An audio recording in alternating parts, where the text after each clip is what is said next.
Morning,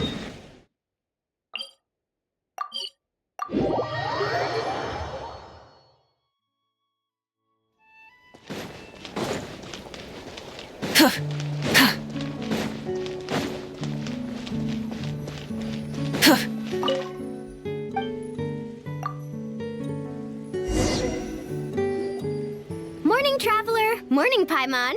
Thought I'd come over and say hi, puffer, floaters, and all. Morning, Mualani. How are you so full of energy? Weren't you the one partying the hardest last night? That was last night. I got a good night's sleep, and now I'm good as new. Here, take this. It's your Wow! When it comes to helping people, a good... Oh, and speaking of work, I guess our vacation's almost over, huh?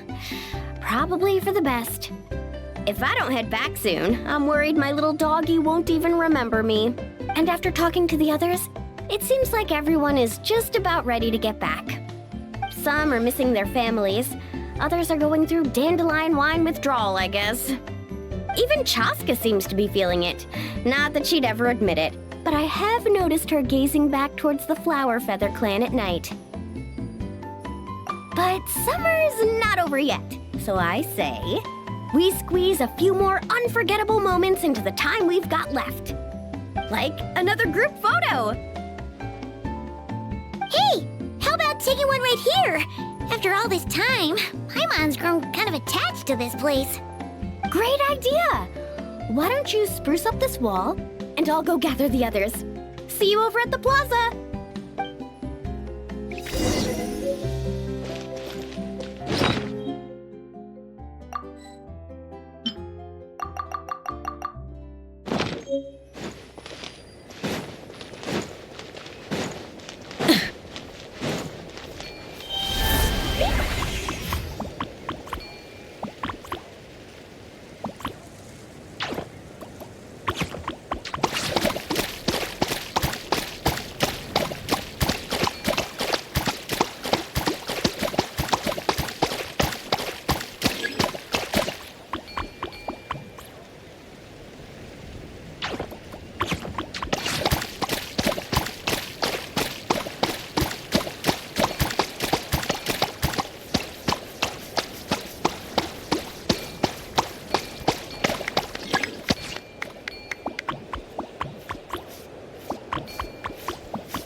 looks amazing!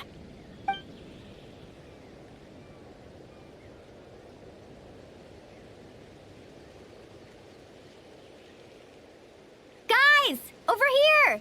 We're gonna take a picture together! Oh, not bad, not bad. You're all looking full of energy this morning. Not a trace of bedhead or dark circles in sight. Whoa. You even look out for stuff like that? Well, what kind of guide would I be if I didn't pay attention to the details?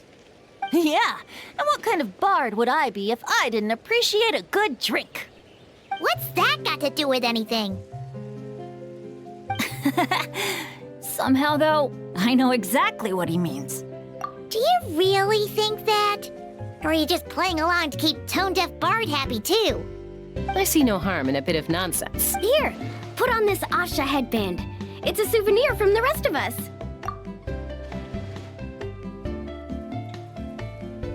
It really suits you. Alrighty then. 3, 2, 1.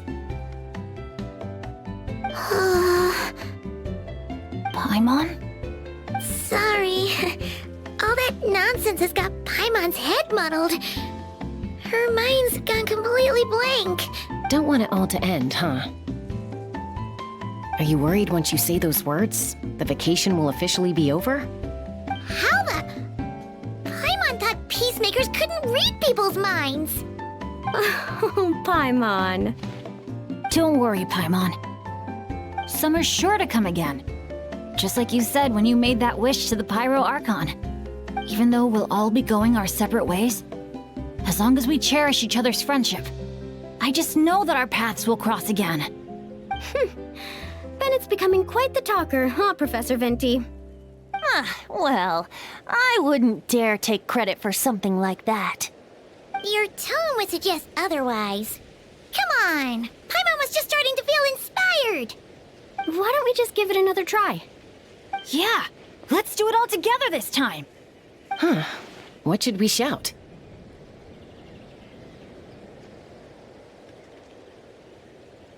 Sounds good! 3, 2, 1. Lucky Star! So, what are your plans for the future, Bennett? If you're having trouble deciding, you can always park it in the People of the Springs for a bit. Or however long you want, really. Thanks for the kind offer, Moalani. I actually went to see the Pyro Archon to tell her how grateful I am for everything she's done for me. She told me that the domain we entered was an abyssal simulation of the Mare Javari. It was extremely unstable, and now it's completely gone. Later, when we got on to talking about my future, she said I was more than welcome to stay here in Natlan, but also that she would respect my decision, whatever it turned out to be. And after thinking it over, long and hard, I've decided to return to Mondstadt. You miss your dads, don't you? That's definitely part of it. I promised to tell them everything that happened on this adventure, and I can't go back on my word. But also, when I said goodbye to my mom and dad, I promised them I'd become the most legendary adventurer in all of Teyvat someday. And no adventurer should stay in one place for too long. Bennett. What if your luck starts going downhill again the moment you leave Natlan? It's fine. The warmth and kindness I've experienced on this adventure is enough to get me through all the challenges that lie ahead. As I attempt to shape my own fate, I want to take that same kindness and pass it forward. That's something I've always believed in. Hear, hear! To our leader! To our leader, Bennett! Cheers!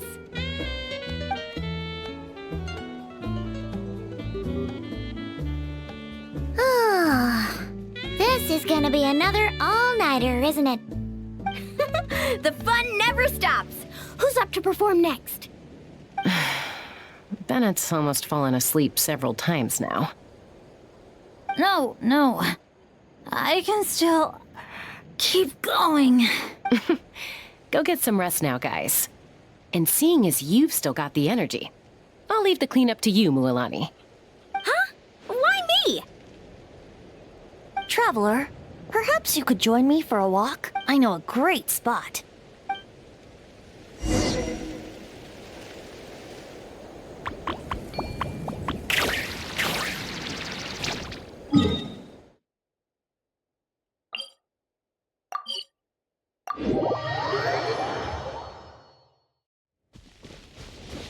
Burn it down! You might be tone deaf, but you sure know how to sniff out a good view. Glad you like it. Some stories aren't meant for the birds. Only for the stars, high in the... More like a story that begins with time itself. Long, long ago, time began to write the story of this world. To her, all living beings were equal, both in their value and in significance. Like an ancient scroll, she engraved upon her memory all people, all events, all encounters, and all farewells. Back then, as an animal spirit, I had a chance encounter with time at the Thousand Winds Temple. Hearing my wishes, she entrusted me with fragments of her power and authority. Sounds like you've heard the story of time in the wind before. Charming, isn't it? Through the memories engraved in rituals, poems, ruins, and ancient texts. So, this is the story you wanted to share? More like the prologue. The corruption of the Mare Javari is tied to time itself. To put it another way, it is a calamity present in every moment that will ever be. Unlike time herself, I have always cherished many wishes in my heart. 500 years ago, to prevent the corruption of the Mare Javari from spreading beyond Tenochtitlán, I blew it off the timeline, turning it into the Windless Land. Oops, seems like I may have confused you. If you're asking about how the Mare Javari disappeared from Tenochtitlán 2 or 3 decades ago, the Mare Javari has been the bearer of too many stories that weren't meant to be its own. And the choice I made 500 years ago came with a price. Some souls were unable to return to Mondstadt as a result, while others stayed to settle in this land, merging with the Monitu to become the Asha we see today. So the reason you're here in Tenochtitlán is because... Correct. I'm here to collaborate with the current Pyro Archon, Mawika. Correct again. The flame was our signal. Only by having Mawika open a rift between that space and the true Mare Javari could I sneak in and bring back all the souls who wish to return. As for my little trick of bringing back memories as well, it's not the first time I've pulled that off. Mawika also mentioned that you were planning to introduce us. Looks like I beat you to it, huh? I was glad to discover that she shares my love for fine wine and freedom. We got along great.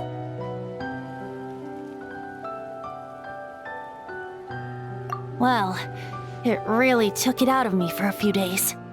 In fact, I still feel pretty dead on my feet even now. Oh, really? But thinking of all the Aether mead and dandelion wine still left to drink, I suppose I can hang in there a little longer. You don't look that tired to Paimon. So, don't think you can just pull out that little excuse and we'll suddenly foot all your bills. Oh, how you wound me, Paimon. You'll hook me up with some good liquor, won't you, Traveler? I suppose... to protect Mondstadt, and that everyone who wishes to stay there has the freedom to choose their own path.